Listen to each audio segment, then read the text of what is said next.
Hello friends, welcome to my YouTube channel. अभी तक आपने मेरे चैनल को सब्सक्राइब नहीं किया है तो जल्दी से सब्सक्राइब करें और बेल आइकन्स पर क्लिक करें ताकि जैसे ही कोई वीडियो अपडेट हो आप तक आसानी से पहुंच जाए।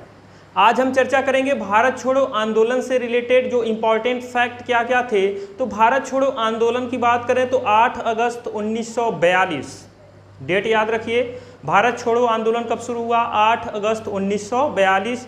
एक महत्वपूर्ण आंदोलनों में से एक आंदोलन ये था भारत छोड़ो आंदोलन, यानी अंग्रेजों को भारत से बाहर करने के लिए एक आंदोलन चलाया गया, भारत छोड़ो आंदोलन 8 अगस्त 1942 को। अगर बात करें भारत छोड़ो आंदोलन के प्रारूप की, यानी भारत छोड़ो आंदोलन के बारे में जो प्रारूप तैयार किया था वो अबुल कलाम आज़ाद जी के द्वारा तैयार किया गया था। भारत छोड़ो आंदोलन का प्रारूप अबुल कलाम आज़ाद इसके प्रारूप तैयार करने वाले व्यक्ति थे, यानी इन्हीं के द्वारा भारत छोड़ो आंदोलन का प्रारूप तैयार किया गया और 8 अगस्त 1942 से शुरू हो गया। इसी आंदोलन के बीच महात्मा गांधी जी ने जब ग्वालियर टैंक, यहाँ पे लिखा है ग्वालियर टैंक के मैदान, यानी जब महाराष्ट्र में ग्वालियर टैंक के मैदान में जब अपना स्पीच दे रहे थे तो लगातार 10 मिनट की स्पीच देते देते उन्होंने वहाँ पे करो या मरो का एक नारा दे दिया।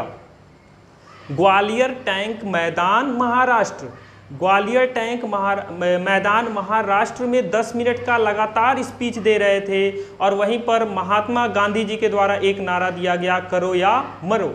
फिर इसके बाद लाल बहादुर शास्त्री ने कहा कि करो या मरो नहीं, मरो, यहाँ पर कह दिया मरो नहीं मारो। गांधी जी ने कहा करो, या तो लड़ाई करो या फिर मर जाओ, करो या मरो। लेकिन लाल बहादुर शास्त्री जी ने कहा कि मरो नहीं मारो, यानी करो और मरो नहीं बल्कि मारो। ये स्पीच दी गई, ये नारा दी गई लाल बहादुर शास्त्री जी के द्वारा। दोनों नारे इंपॉर्टेंट हैं। आगे चल के 9 अगस्त 1942 को ऑपरेशन 0 आवर्स चलाया गया अंग्रेजी सरकार के द्वारा।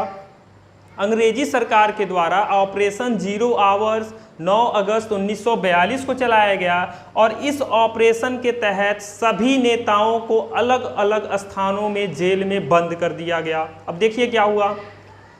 ये जो महात्मा गांधी जी यहाँ पर ग्वालियर टैंक मैदान में स्पीच दे रहे हैं, लगातार 10 मिनट की स्पीच दे रहे थे, तब तक उन्होंने एक नारा दे दिया, करो या मरो। और लाल बहादुर शास्त्री जी ने क्या कह दिया कि मरो नहीं मारो। और इस चीज़ों से प्रभावित होकर अंग्रेज सरकार ने क्या किया कि 9 अगस्त 1942 को ऑपरेशन 0 आवर्स एक चलाया, जिसके तहत सभी नेताओं को अलग अलग स्थानों पर जेल में बंद कर दिया। अब इसके बाद देखिए क्या होता है इसमें। आगा खां जेल एक पुणे में उस समय था, तो आगा खां जेल में महात्मा गांधी जी और सरोजनी नायडू जी को बंद करवा दिया। अहमदनगर जेल महाराष्ट्र में जवाहरलाल नेहरू को बंद करा दिया। पटना जेल में डॉक्टर राजेंद्र प्रसाद को बंद करा दिया। हजारीबाग जेल में जयप्रकाश नारायण को बंद करा दिया। ये जो प्रमुख नेता थे, क्योंकि अगर इनको एक जेल में बंद कराएंगे तो ये तो शांत रहने वाले नहीं हैं, क्योंकि इन्होंने ठान रखा था भारत छोड़ो आंदोलन से रिलेटेड हमको कोई ऐसा वर्क करना है जिससे अंग्रेज भारत छोड़ के चले जाएं। लेकिन जब एक साथ रहेंगे तो इनकी यूनिटी बनी रहेगी ना, तो इसी की वजह से इनको अलग अलग जेल में क्या कर दिया गया, बंद कर दिया गया। इसके बावजूद भी अन्य प्रमुख नेताएं जो थे उनको भी जेल में रखा गया, जैसे राम मनोहर लोहिया, उषा मेहता, अरोड़ा आसफ अली इत्यादि बहुत सारे ऐसे नेता थे जो प्रमुख नेता थे, उनके बारे में चर्चा हो गई। ये इंपॉर्टेंट चीज़ बन जाता है कि आगा खां जेल में किसे बंद किया गया था, तो गांधी जी और सरोजनी नायडू। अहमदनगर जेल में जवाहरलाल नेहरू, पटना जेल में डॉक्टर राजेंद्र प्रसाद, हजारीबाग में जयप्रकाश नारायण। अब जब इनको गिरफ्तार किया गया ना, जब इन नेताओं को गिरफ्तार, ये तो बहुत बड़े नेता हैं, महात्मा गांधी बड़े बड़े नेता हैं, जब इनको गिरफ्तार किया गया तो जो और नेता थे, क्रांतिकारी थे, वो तो शांत बैठने वाले नहीं हैं। उन्होंने अपनी अलग अलग स्थानों पर अस्थायी सरकार बनानी शुरू कर दी। अलग अलग स्थानों पर अस्थायी सरकार बनानी शुरू कर दी, जिसमें से कुछ महत्वपूर्ण अस्थायी सरकार के बारे में हम चर्चा करेंगे।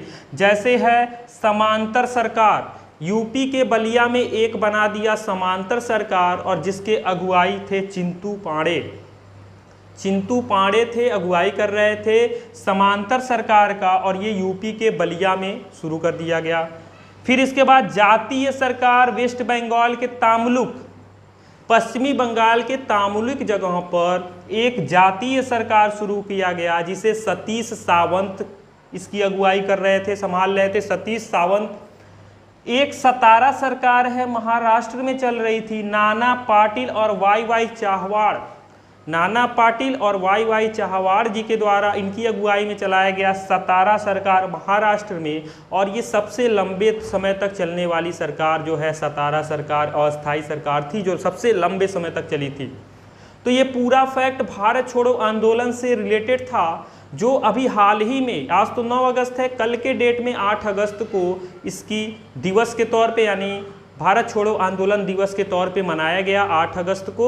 और ये हर वर्ष मनाया जाता है। क्यों मनाया जाता है? क्योंकि ये शुरुआत जो हुई थी 8 अगस्त 1942 को हुई थी। तो 8 अगस्त जो डेट है वो भारत छोड़ो आंदोलन दिवस के तौर पे हम हर वर्ष मनाते हैं। ये था भारत छोड़ो आंदोलन से रिलेटेड कुछ इंपॉर्टेंट और शॉर्ट में यानी संक्षेप में टिप्पणी। अगर आपको वीडियो अच्छा लगा हो तो ज़्यादा से ज़्यादा मात्रा में शेयर कीजिएगा। Thank you so much for watching my YouTube channel.